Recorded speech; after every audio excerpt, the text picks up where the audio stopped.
Join us this week as we discover we have 0 trailer brakes while driving through the hills of Kentucky. 2 pins that we're looking for here are going to be the bottom 2 pins. It's going to be the ground and the trailer brake connection. Get a chance to pet and feed some really cute kangaroos. This whole town could be red by the end of the day. If you feel And unfortunately, add a little character to our rig when we have a minor accident on travel day. they can hear us from now. Me and you, nothing to do. These days they come and go. Me and you, nothing to lose. I feel it in my soul. So let's let the good times roll. All right, for a second time in this rig, and I don't think it's a problem with the rig, I think it's a problem with the truck, but we have no trailer brakes. We're sitting here at a truck stop right now, and we're gonna do a few checks on this. We've already done the dummy check where we unplugged the umbilical and plugged it back in. Still got no trailer brakes. So we're gonna do 2 things here to troubleshoot this. We're gonna start at the 7-way pin itself. We're gonna get see if we can get a voltage there. So we'll get the meter leads put on those pins. I have Candace get in the truck and actuate the brakes, and we'll see if we get a 12-volt DC signal there. If we don't, then I'm gonna go check the fuse up under the hood in the truck to make sure that I don't have a blown fuse preventing that signal from getting to the 7-way connector. So that's what we're gonna do. This shouldn't take very long, hopefully, and we'll see what we find. Okay, so we got our 7-way pin, our 7-way connector down here. I've got some meter leads with some alligator clips on it, and the 2 pins that we're looking for here are going to be the bottom 2 pins. It's going to be the ground and the trailer brake connection. So we'll connect these up there, have Candace go in, step on the brakes, and we'll see what happens.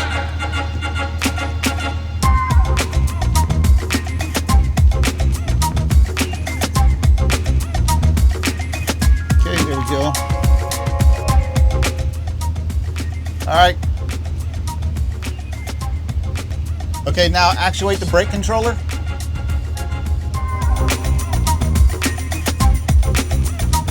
Okay.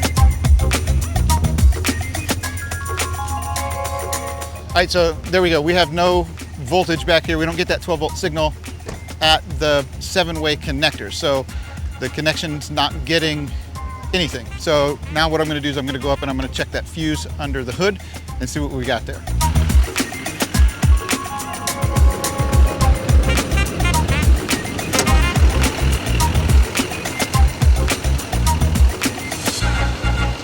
So I already know which fuse it is. It's fuse number 84 in that fuse box up underneath of the hood. So we'll just pop that out real quick and see what we get. We'll make sure that that thing's not blown. But first I gotta go get my special tool. And of course, by special tool, I mean needle nose pliers to get into those fuses. All right, so this right here is fuse number 84. This is where the brake controller fuse is. We're gonna pull this thing out. All right, I already know this isn't blown, I can see, but we're gonna take a reading across it just to make sure. So I'm just taking a resistance across this fuse, maybe, here we go. There you go, 0.1, 0.2 ohms. So that tells me that this fuse is solid, it's good, nothing wrong with it.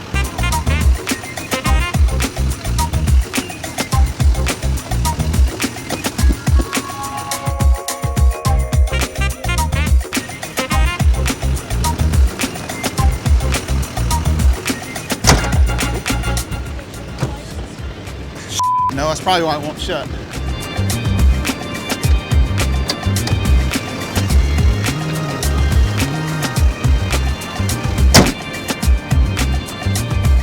Okay, we know we don't have a 12-volt signal getting to the pins back there. I think this is a brake controller problem. So I've already made a phone call to one person and we've been texting with somebody else, and it's a known issue with some of these trucks that the onboard stock brake controller, they have issues. So I think that's what's going on here. Is I think it's isolated to the brake controller itself. But here's what we're gonna do. We're just gonna go through our normal light check procedure like we normally do when we get underway, because I wanna make sure everything else on that 7-way is working. I wanna make sure that the trailer lights are working, the running lights, the brake lights, the reverse lights, all of that good stuff. And I think if all that stuff works, we can probably safely say it's the brake controller itself. So let's go do some light checks. All right, so this is how we do this. Candace stands back there and gives me the signal. So there's a left signal. We got a right signal. We've got hazards. We've got brake lights. And we've got reverse lights. Good job on the hand signals, dear. Thanks. So now I think we've got it isolated down to that brake controller itself. We don't have far to go from where we are right now, so we're just going to continue down the road. I feel pretty comfortable we can make it there with no issues. So before we get back on the road though, I'm starving, so we're going to go grab some lunch and then get back on the road.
So we made it here to the next stop.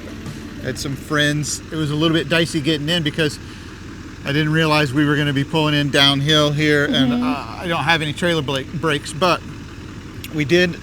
We got in here. This is what we're looking at back here. It's not level at all.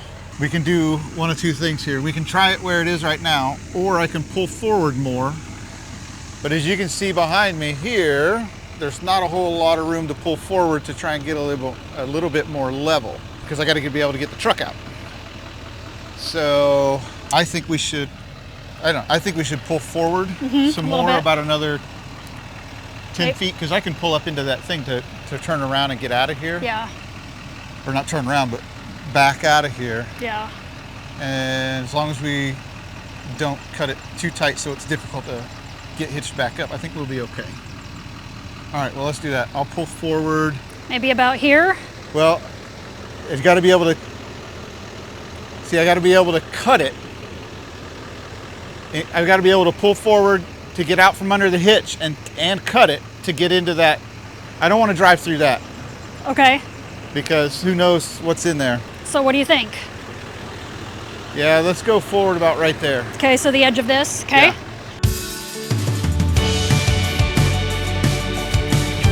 Thinking blocks under this middle one as well. Well, we're going to see how many, because this is going to want to be way up in the air. Based on? Yeah, based on this and based on the difference there. Okay. That's going to want to be way up in the air. I think we got to put 3 blocks under probably both of the ones in the front. Okay. I think is what we need to do. And then all we can do is unhitch and see what happens. And if we need to take one out or add more, then that's what we'll do. Okay. And I thought we were going to get away from using the janky wood blocks. I know. So this is by far, I think, the most challenging parking situation we've been in since we've been full-time in here over the last 3 years. This is pretty crooked back here. Not level, like not even close.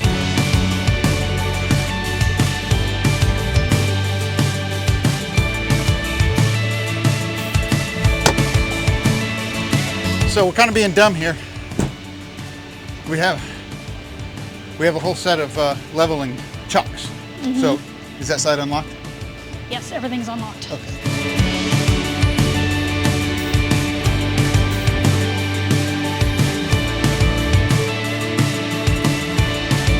Stop.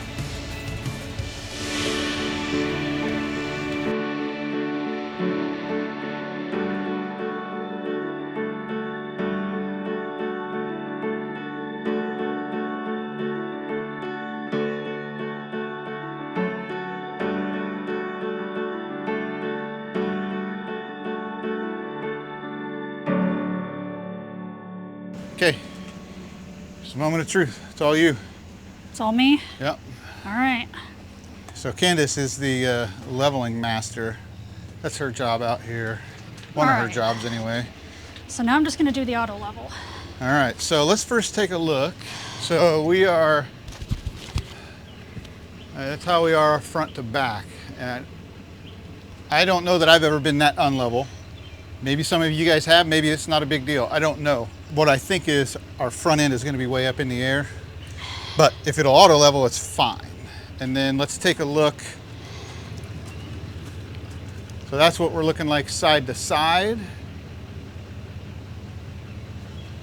All right, wait on you, woman.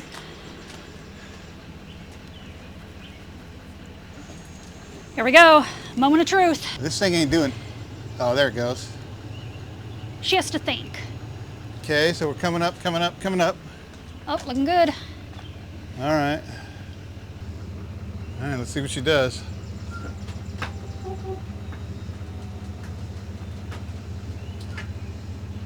It's close.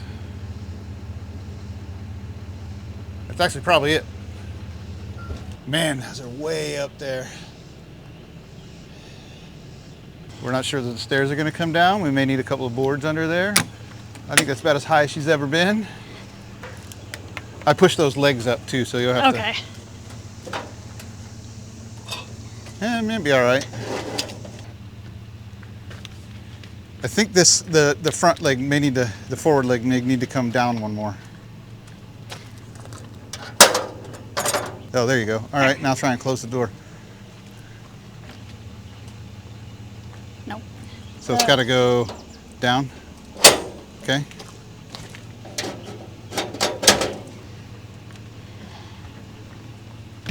All right, Nope. now we're good. It's going to shut? Yep. Okay. All right, good. Now we're gonna get. I'm gonna get that shore power on. We forgot to start up the EcoFlows and get the AC running, but wanted to make sure we were focusing on the right stuff. Yeah. You're glistening a little bit. That's disgusting. I am sparkling. Sparkling. Oh, it used to be glistening. Now it's sparkling. It is, yes. Gee, even Christmas. I'm sweating like a stuck pig. Yep. All right, I'm gonna get the air on. But girls don't sweat. Yeah, whatever. If you're enjoying this video, go ahead and hit that like button, hit that subscribe button, and while you're at it, hit that bell button so you're notified when we drop future videos. It doesn't cost you anything, but it helps keep these videos coming to you each week. We really like hearing from all of you, so if you have any thoughts, ideas, or suggested topics, pop those down into the comment section.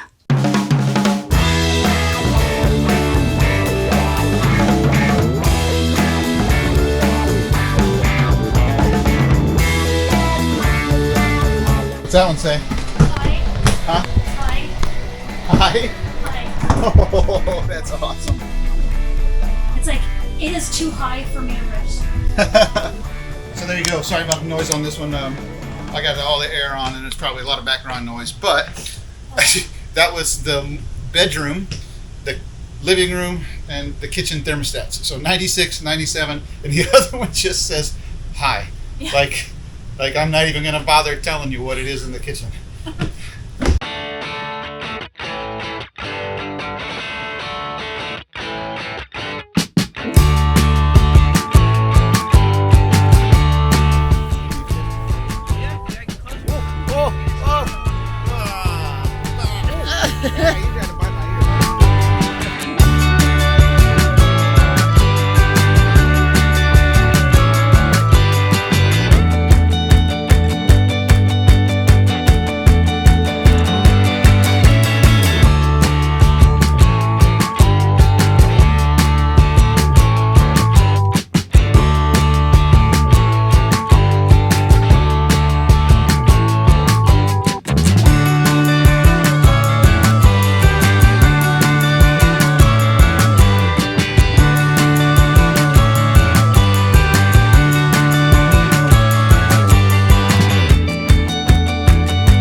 One thing that, I don't know, 4 days ago, 3 days ago, you didn't think you'd be doing today? I didn't think I'd be feeding kangaroos. Or petting kangaroos, or getting, yeah. even in the same pen with a kangaroo. Yes, yeah. They're so soft. Never expected them to be so soft. There's several mamas out here with babies in their pouches. We got to see a baby possibly Being made. Yeah. There's ostriches in here and some turtles, tortoises, whatever. But these kangaroos are so cute. Really calm and docile. I mean, I'm sure they're, that's the way they live. But yeah, never thought I'd be doing this. Yeah.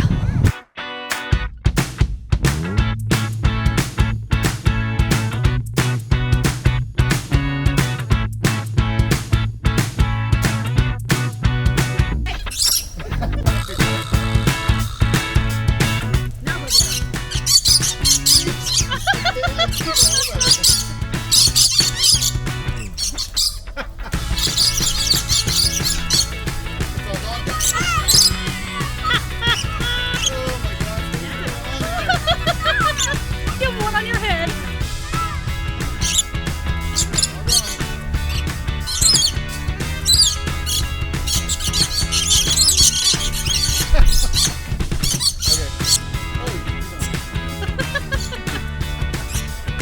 Definitely was not expecting that. Not expecting that. That was freaking crazy. I don't even know what else to say. Besides, it peed on me. That was. But it didn't poop. Yeah, that was nice. Got my money's worth. Oh, wait a minute.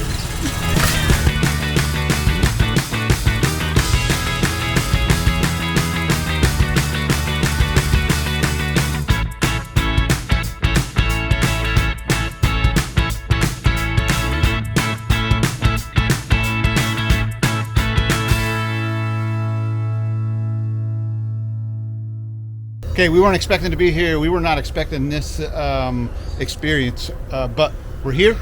This guy right here is Brennan. He's a friend of a friend. Yeah, something like that. So anyway, where are we? I don't even really know where we're at. We're down here in Horse Cave, Kentucky, at Kentucky Down Under. One of only 3 places on this side of the Mississippi where you can actually pet and feed kangaroos in their actual enclosure. We have over 120 different species of animals here, situated over about 30 acres. We have a border collie sheep show. You get to see sheep herding done by some awesome expert border collies and their handlers. You get to pet and feed kangaroos. You get to go inside the aviary with the lorikeets. Lorikeets just swarm you like the Home Alone movie. Yep. The lady off Home Alone. Yep. We got a petting zoo with some miniature cows, miniature zebus. We got some goats, some ginormous horses, 2 of the largest horses. They're even bigger than the Clydesdales, the Budweiser. Really? Oh yeah, they're ginormous. It's always great to have travelers from all over. People stop on 65, say, hey, we just saw your billboard, never pet a kangaroo before, and we're here. Luckily enough, this guy has a friend of a friend of a friend that can show him the backdoor zoo tour. So that was definitely an unexpected experience. We're glad we did this. Candace was joking the other day when we were driving here, because she saw the sign, asked if I wanted to stop and pet some kangaroos, and I was like, no, I think I'm good. But yeah, like we would not have done this on our own, but our friend brought us here and it was really cool. Yep, really cool. So it's Kentucky Down Under. I don't know what town it's in.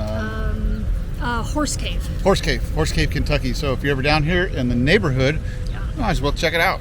Yeah. All right, so we had a really, really great time at our friend's place there in Kentucky. There's the ones that took us to that Kentucky Down Under that you guys just saw. That was a really great place.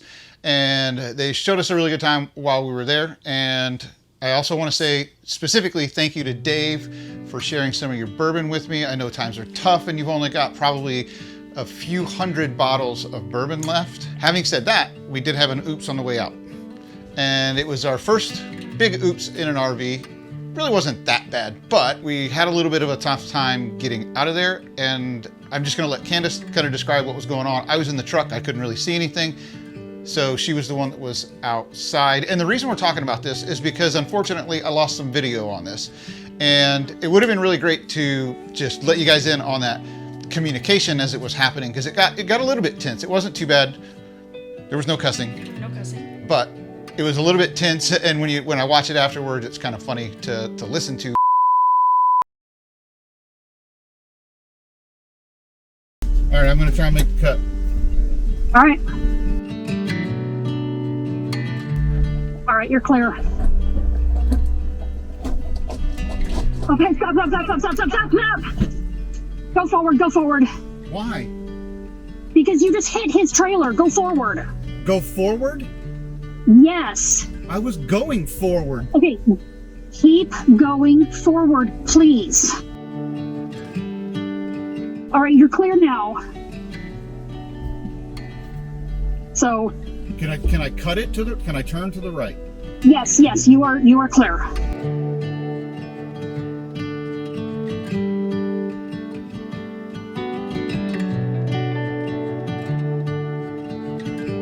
But anyway, why don't you tell everybody what you saw outside? So, Jeremy had originally tried to back us up between a flatbed and a bumper pole, and that didn't give him a wide enough radius to make the turn out of there. So we reconfigured and we said, okay, we're gonna back into the space between. There was a fifth wheel parked there and then that bumper pole. And it was a little bit farther down, so he was doing that, thought it was good. Dave said, hey, you should be able to make that turn now. I'm in the back, I'm watching. He pulls forward, everything is going swimmingly until like that last little bit. And it seems like the rig kind of hit a dip and it just kind of cocked to the side just enough that our trim piece, our vertical trim piece on the back end, about 3/4 of the way up by the ladder, ended up catching the other fifth wheel's slide. So our trim and their square piece collided, but we got out of there. It's minor damage, about that big. It's really, if you don't know it's there, you probably wouldn't ever notice it. But I mean, it's there. But we got out. I mean, we were pretty lucky about the whole thing because those trim pieces on those slides, you know, they're not super solid. It's just a little piece of plastic. There was no damage to the frame of the RV, nothing like that. So at some point, I guess if we decide to get it fixed, it'll be a pretty easy fix. Maybe we'll leave it there as, you know, just a little souvenir. So anyway, had a little oops on the way out. And also, we don't have any resolution for you guys on our brakes yet, or for ourselves on the brakes yet. So I've done a little bit more troubleshooting myself, but I haven't found anything. I actually took the truck into GM and had them test all the pins in the back on that 7-way connector and basically just verify that the brake controller is working the way it's supposed to. They say that it is. They hooked up their little contraption to the 7-way pin. It basically just simulates connecting a trailer to the truck, and they got all the right signals in all the right places. So I'm kind of back at square one, but I got a couple of things that I'm gonna try this week. But if that doesn't work, we're gonna end up having to call a mobile tech here real soon. Yeah, and hopefully, because the rig is still under warranty, if it's a rig issue, we're gonna contact Grand Design first, and we'll keep you apprised of how they handle it and what hopefully the resolution is, because I don't really like driving. Yeah, it's not fun he's driving but... with no brakes. Having said all that, we'll see what we can find this week, and whatever we find, we'll bring you guys along for that adventure. But as always, we hope you liked this video. We hope you got something out of it. Yep. If you did, hit that like button, hit the subscribe button, and while you're down there, hit the bell button so that you can be notified of all of our future videos. And until that next video, happy camping and stay safe out there, guys.